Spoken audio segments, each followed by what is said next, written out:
ज्योति की शादी अनुज के साथ हुई थी और ज्योति अनुज के साथ अपने ससुराल में रहा करती थी। ज्योति के ससुराल में उसकी सास पुष्पा और ससुर कमलेश के अलावा उसकी ननद सौम्या भी थी। सौम्या की अभी तक शादी नहीं हुई थी। ज्योति के सास ससुर अपनी बेटी सौम्या के लिए एक अच्छा लड़का ढूंढ रहे थे। सौम्या दिखने में काफी खूबसूरत थी और उसका नेचर भी बहुत अच्छा था। बस अच्छी जॉब में होने की वजह से उसके नखरे कुछ ज्यादा थे। जब भी किसी लड़की के साथ उसके रिश्ते की बात चलती तो सौम्या को उसके अंदर कोई ना कोई कमी नजर आती और इसी के चलते ज्योति के सास ससुर को सौम्या के लिए अच्छा लड़का नहीं मिल पा रहा था। एक दिन राघव नाम का एक लड़का अपने मम्मी पापा के साथ सौम्या को देखने आया। सौम्या, ये लाल वाली साड़ी पहनो, तुम पर बहुत सुंदर लगती है। देखना, एक ही बार में लड़का पसंद कर लेगा तुम्हें। अरे भाभी, लड़का मुझे तो पसंद कर ही लेगा, लेकिन मुझे भी तो लड़का पसंद आना चाहिए ना। देखो सौम्या, इस बार जो रिश्ता हमने तुम्हारे लिए देखा है ना, वो बहुत अच्छा है। लड़के का नेचर बहुत अच्छा है, जॉब बहुत अच्छी है और वो दिखने में भी काफी हैंडसम है। भैया, ये बात तो लड़के से मिलने के बाद ही पता चलेगी ना कि वो दिखने में अच्छा है और जो भी आप कुछ कह रहे हैं वो सब सच है। कुछ देर बाद लड़का उनके घर आता है। यह हमारी बेटी सौम्या है, तुम इससे बात कर लो बेटा। और अगर तुम एक दूसरे को पसंद करते हो तो हम तो चट मंगनी पट ब्याह करने के लिए भी तैयार है। जी आंटी, जैसा आप कहें। कुछ देर के बाद सौम्या और राघव आपस में बातचीत करके वापस लौट कर आते हैं। सौम्या बेटा, अब बताओ तुम्हें राघव पसंद है या नहीं? देखो सौम्या बेटा, हमने तो तुम्हें अपने घर की बहू मान लिया है। हमें बिल्कुल तुम्हारे जैसी लड़की ही चाहिए थी। बेटा, हमारा राघव बहुत अच्छा लड़का है। शादी के बाद तुम्हारा बहुत ख्याल रखेगा, कोई परेशानी नहीं होगी तुम्हें। अब तुम भी हाँ कर दो। सौम्या, मैं भी तुमसे शादी करना चाहता हूँ, लेकिन आखिरी फैसला तुम्हारा ही होगा। मैं भी आप सबसे एक बात कहना चाहती हूँ कि मुझे राघव बहुत पसंद है। इनफैक्ट राघव तो पहला लड़का है जो मुझे इतना अच्छा लगा है। मुझे ऐसे ही लड़के से शादी करनी थी। और देखते ही देखते राघव और सौम्या की शादी हो जाती है। सौम्या अपने ससुराल आ जाती है। सौम्या की शादी उसी शहर में हुई थी जहाँ पर उसका मायका था। शादी के अगले दिन, राघव बेटा, एक बहुत बड़ी परेशानी आ गई है। क्या हुआ पापा, सब ठीक तो है ना? आप इतने परेशान क्यों लग रहे हैं? अरे बेटा, क्या बताएं, हमारे घर के पीछे एक बहुत बड़े होटल का कंस्ट्रक्शन हो रहा है और उसकी नींव की खुदाई होने की वजह से दिन रात डिस्टरबेंस होता है। बहुत शोर आने वाला है इस घर में। लेकिन मम्मी पापा, अगर हमारे घर के ठीक पीछे ही इतना बड़ा होटल बन जाएगा तो वैसे भी घर का सारा वेंटिलेशन ही खराब हो जाएगा। अब हम क्या करें? क्या कर सकते हैं बेटा, हमारा अपना घर है, रहना तो यहीं पड़ेगा ना। मम्मी जी, पापा जी, अगर आप लोग बुरा न माने तो एक बात कहूँ? हाँ बहू, बताओ क्या कहना चाहती हो? मैं ये कह रही थी कि क्यों ना हम एक फ्लैट में शिफ्ट हो जाएं। आजकल ऐसे घरों में कौन रहता है, और वैसे भी यहाँ पर कंस्ट्रक्शन का शोर होगा, उसकी वजह से दूसरी प्रॉब्लम्स भी आएगी। हम इस घर को बेचकर एक सुंदर से फ्लैट में चले जाते हैं। तुम्हारी बात बिल्कुल सही है सौम्या, मैं मम्मी पापा से कब से कह रहा हूँ, और वैसे भी मुझे फ्लैट में रहने का बहुत मन था। लेकिन बेटा, इतनी जल्दी अच्छा फ्लैट कहाँ मिलेगा, और फिर महंगा भी बहुत पड़ेगा। तुम्हारे पापा ठीक कह रहे हैं बेटा, इतना खर्चा और ऊपर से अच्छा फ्लैट मिलना मुश्किल। हाँ, आप लोगों को उसकी चिंता करने की ज़रूरत नहीं है। जिस फ्लैट में मेरे मम्मी पापा और भैया भाभी रहते हैं ना, उसके ठीक ऊपर एक बहुत सुंदर फ्लैट खाली है और वो फ्लैट मेरे पापा का ही है। वो बहुत टाइम से बेचना चाहते थे। अगर आप पापा से बात करेंगे तो बहुत सही रेट में वो फ्लैट हमें दे देंगी। लेकिन इस तरह तुम्हारे पापा से इस बारे में बात करना अच्छा लगेगा क्या? अरे वो पापा है मेरे, हमारी फैमिली है, वो इस चीज़ के लिए कभी मना नहीं करेंगे। और वैसे भी हम कौन सा उनसे फ्री में ले रहे हैं। ठीक है बेटा, आज तुम सौम्या को पग फेरे के लिए लेकर जा ही रहे हो तो अपने ससुर जी से इस बारे में बात कर लेना। कुछ देर के बाद दोनों सौम्या के घर पहुंचते हैं। पापा, राघव को आपसे कुछ ज़रूरी बात करनी थी। पापा जी, वो बात यह है कि मुझे एक फ्लैट चाहिए था। सौम्या ने बताया कि ऊपर वाला फ्लैट आपका ही है और आप उसे बेचना चाहते हैं। अरे हाँ राघव, बिल्कुल सही कह रहे हो। दरअसल वो फ्लैट पापा ने मुझे दिलवाया था, लेकिन मुझे और ज्योति को अलग रहना पसंद नहीं है। हम तो मम्मी पापा के साथ इसी फ्लैट में रहने वाले हैं। अगर ऐसा है अनुज, तो क्या तुम वो फ्लैट मुझे बेच सकते हो? क्योंकि हम लोग किसी फ्लैट में शिफ्ट होने के बारे में सोच रहे थे। अरे बेटा कैसी बात कर रहे हो, दामाद हो तुम हमारे। एक काम करो, कल ही अपने मम्मी पापा को लेकर ऊपर वाले फ्लैट में शिफ्ट हो जाओ। नहीं पापा जी, पहले आप ये बताइए कि वो फ्लैट मुझे कितने में बेचेंगे, क्योंकि मैं इस तरह बिना पैसों के उस फ्लैट में आकर नहीं रह सकता। देखो राघव, सौम्या मेरी इकलौती बहन है और पापा की इकलौती बेटी। हमने वैसे भी वो फ्लैट उसके लिए ही लेकर रखा था, उसकी शादी का तोहफा समझकर। सोचा था जब ज़रूरत होगी तब उसे शिफ्ट कर देंगे। अनुज ठीक कह रहे हैं। मैं हमेशा से ये चाहती थी कि ये फ्लैट सौम्या दीदी को मिल जाए, लेकिन फिर लगा कि उनका अपना ससुराल है तो ये उनके काम नहीं आएगा, इसीलिए हम लोग एक सही मौके का इंतज़ार कर रहे थे। लेकिन मैं इस तरह से ये फ्लैट नहीं ले सकता। देखो राघव, इस फ्लैट को सौम्या के भाई की तरफ से गिफ्ट समझ कर रख लो और कल ही यहाँ पर शिफ्ट हो जाओ, समझे? अब इससे ज़्यादा कुछ भी कहने और सुनने की ज़रूरत नहीं है। राघव और सौम्या खुशी खुशी अपने घर लौट आते हैं और ये बात राघव अपने मम्मी पापा को बता देता है। लेकिन अगले ही पल राघव को महसूस होता है कि उसकी माँ के चेहरे के एक्सप्रेशंस कुछ बदले हुए नजर आ रहे थे। क्या हुआ मम्मी, अब तो सारी प्रॉब्लम सॉल्व हो गई है, अब आप क्यों परेशान हैं? बेटा घर का इंतज़ाम तो हो गया, लेकिन मुझे इस बात की चिंता है कि अगर हम वहाँ पर रहने लगे तो सौम्या बहू अपने ससुराल में रहेगी या मायके में।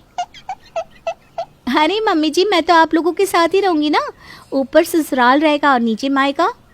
इसी बात का तो डर है बहू, ये ऊपर नीचे के चक्कर में जिंदगी ऊपर नीचे ना हो जाए। अभी तक तो सब कुछ ठीक लग रहा था, लेकिन कहानी में मोड़ तब आया जब राघव सच में सौम्या और अपने मम्मी पापा को लेकर सौम्या के मायके के ऊपर वाले घर में शिफ्ट हो गया। और उसके बाद शुरू हुआ असली ड्रामा। राघव सौम्या और अपने परिवार को लेकर सौम्या के मायके के ऊपर वाले फ्लैट में शिफ्ट तो हो गया था, लेकिन उसे ये नहीं पता था कि जिंदगी की असली जंग अब शुरू होने वाली थी। शिफ्ट होने के कुछ दिनों के बाद सौम्या के मायके में। अनुज, मुझे लगता है कि हमने सौम्या दीदी को ऊपर वाला फ्लैट देकर ना बहुत बड़ी गलती कर दी है। ऐसा क्यों कह रही हो?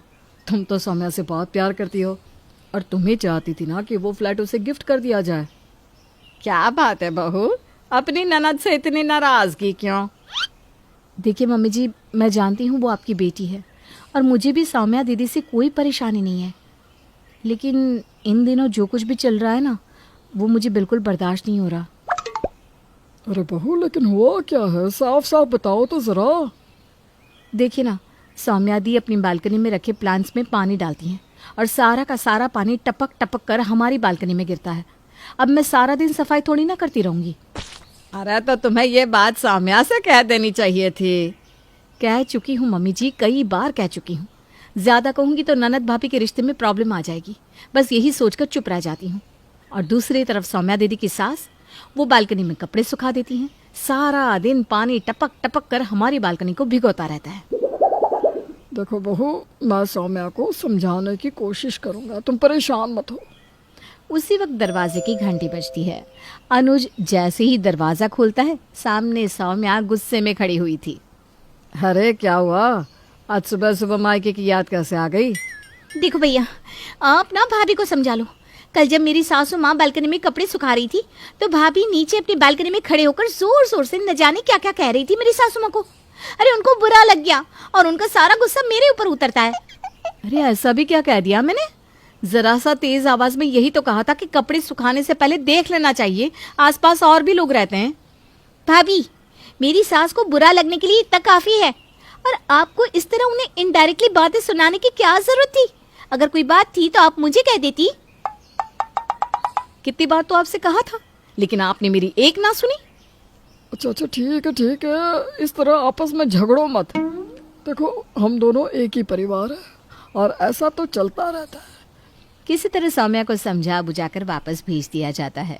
कुछ दिनों के बाद रात के वक्त सौम्या के घर पार्टी चल रही थी और घर में आए हुए गेस्ट डांस कर रहे थे, जिसकी वजह से ज्योति को अपने बेडरूम में काफी डिस्टर्बेंस हो रहा था।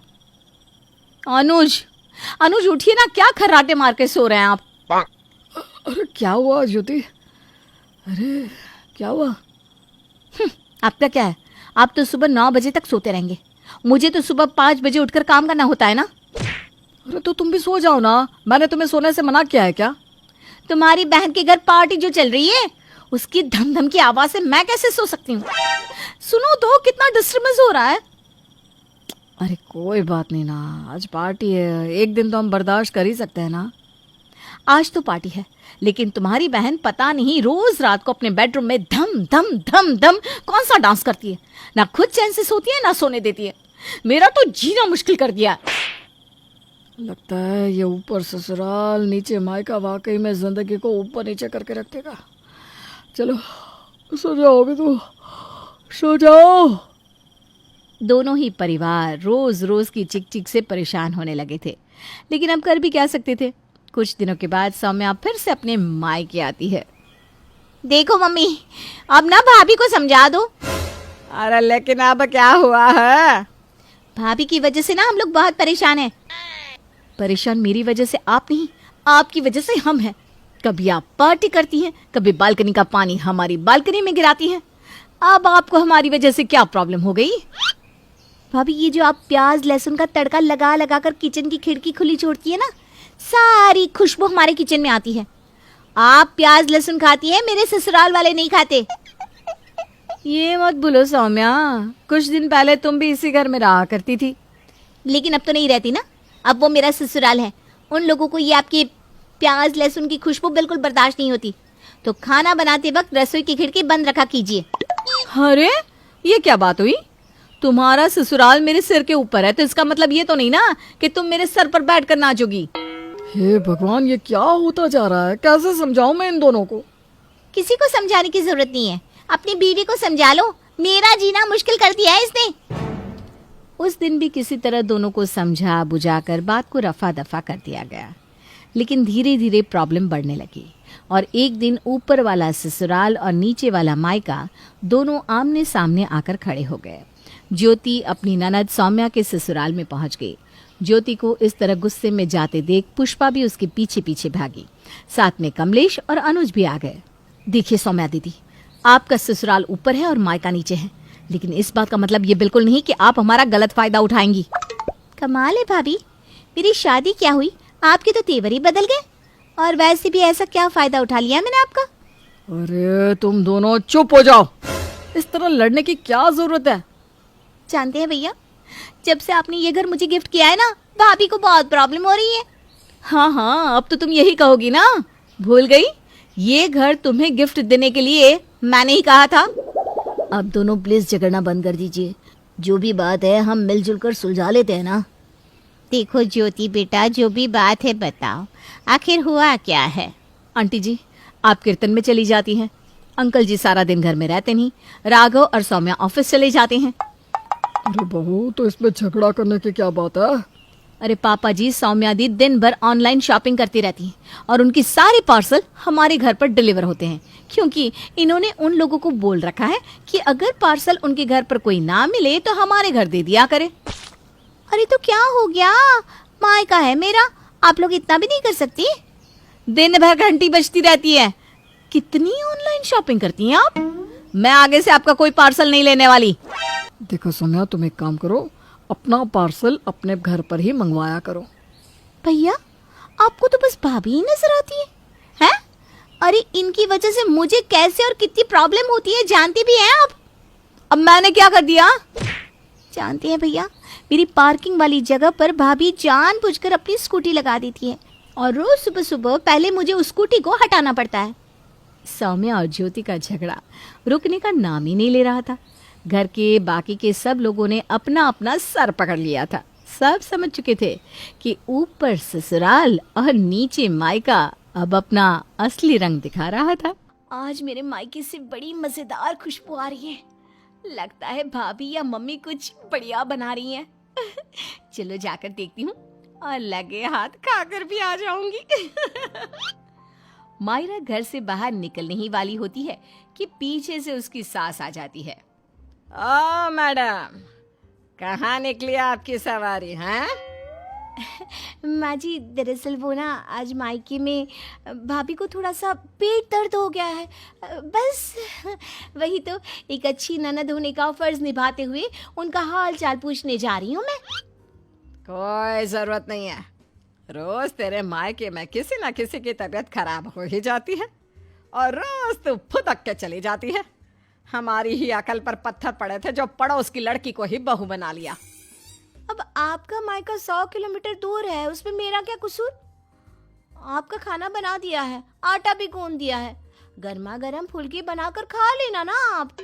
ये है मयूरा, जिसका मायका और ससुराल दोनों भी आस पड़ोस में 2 मिनट की दूरी पर है, जिसका पूरा पूरा फायदा उठाते हुए मयूरा हर दिन मायके के चक्कर लगाती रहती है। हेलो मम्मी, हाय भाभी, क्या बात है? आज तो बड़े ही शाही और लजीज पकवान बने जा रहे हैं। कोई दावत शावत है क्या आज हमारे घर पर? खुशबू आई नहीं कि चली आ गई महारानी चींटियों की तरह सूंघती हुई। अरे बेटा, तेरे भाई का प्रमोशन हो गया है, इसी खुशी में उसके मनपसंद पकवान बना रहे हैं। बस आ जाती तू भी, दामाद जी और समधी समदन जी को भी न्योता दे दे। पर मम्मी जी, हमें थोड़ी ना पता था कि ये सब आएंगे। मैंने तो वैसे भी खाना कम ही बनाया है। क्या भाभी, अब आपको ये तो पता है कि मेरा ससुराल पड़ोस में ही है, और आपको तो मैंने कह कर रखा है ना कि मेरे 2 एक्स्ट्रा फुलके सेक कर रख दिया करो। मुझे मम्मी के हाथ की बनी सब्जियां कितनी पसंद है।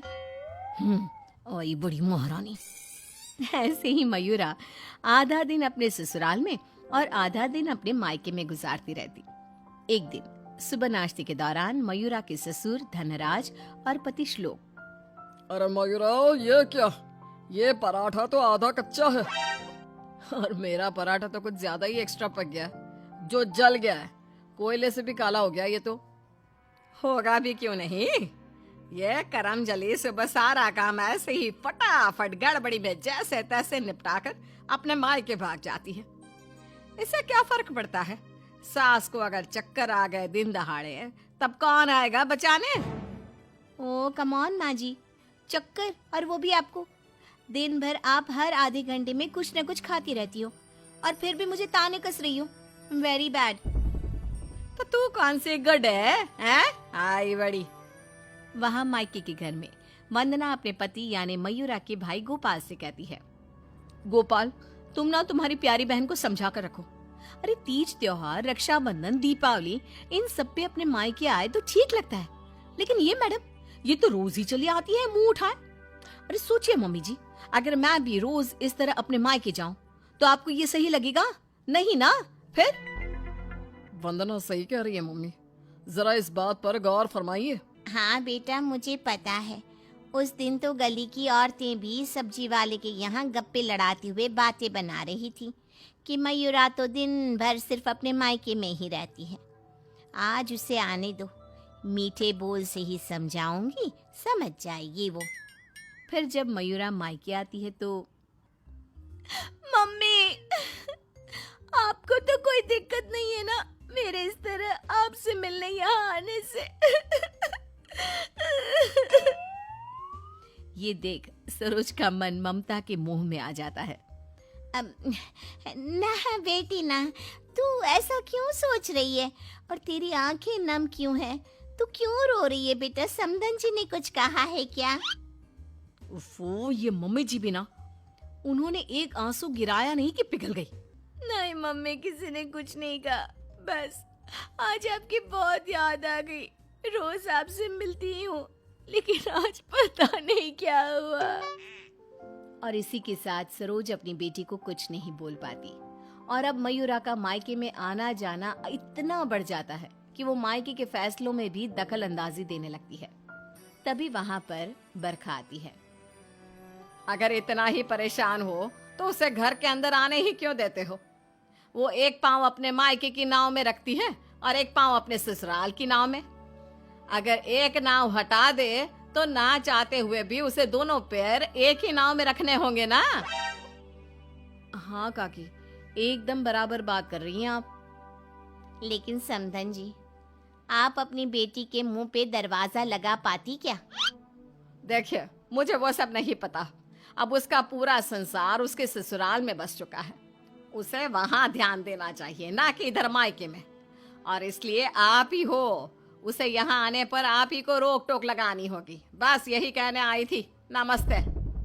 अगले दिन ससुराल में बरखा की तबीयत खराब हो जाती है और मयूरा उसे बिस्तर पर ऐसे ही छोड़कर मायके भागती है। चली गई मायके, अपनी बीमार सास को बिस्तर पर छोड़कर, निकम्मी कहीं की। रात में जब धनराज और श्लोक दफ्तर से घर लौटते हैं तब वो देखते हैं कि मयूरा घर पर नहीं है और बरखा अपने कमरे में बुखार से तप रही है। और तो और घर में कुछ खाना तक नहीं बनाया है। आज तो हद ही कर दी मयूरा बहू ने।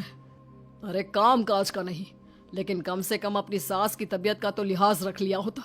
कोई फिक्र, कोई चिंता नहीं। आप ही ने तो चुनी थी ना ये बहू। कुछ देर बाद मयूरा अपने ससुराल वापस आती है। मयूरा, घड़ी देखी तुमने? हाँ, घड़ी में 2 सुइयां एक साथ कितनी प्यारी लगती है ना।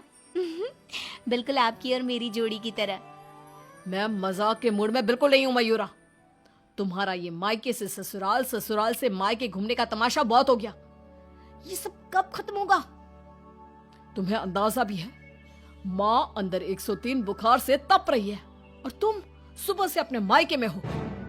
बहू, अच्छा होगा कि तुम मायके जाना कम कर दो, वरना कहीं ऐसा ना हो कि एक दिन दोनों तरफ की रिश्तों की डोर टूट जाए और तुम बीच में ही लटकी रह जाओ।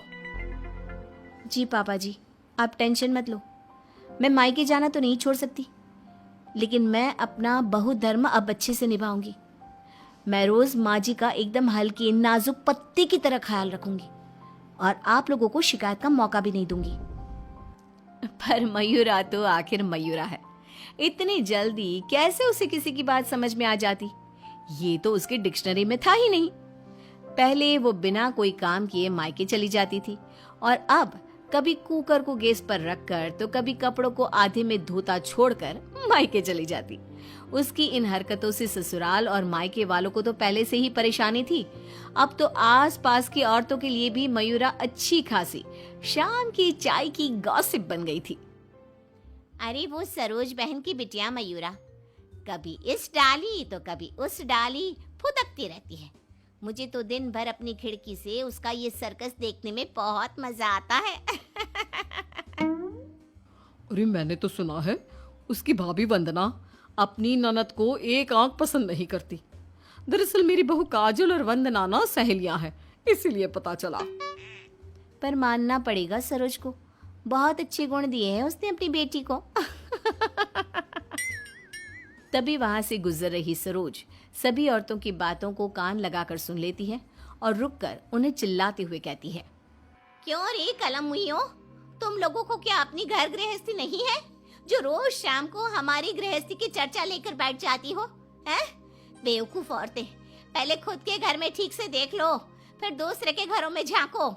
क्यों सल्ला बहन, आपका बेटा तो रोज रात को नशे में धुत लुढ़कता हुआ घर वापस आता है ना? हमने कभी कुछ बोला? और जानकी बहन, आपकी बेटी का इस महीने का 5वां बॉयफ्रेंड उसे रोज गली के कोने पर छोड़ने आता है, लेकिन हमने तो कोई बात नहीं बनाई। इतना बोलकर सरोज वहां से चली जाती है।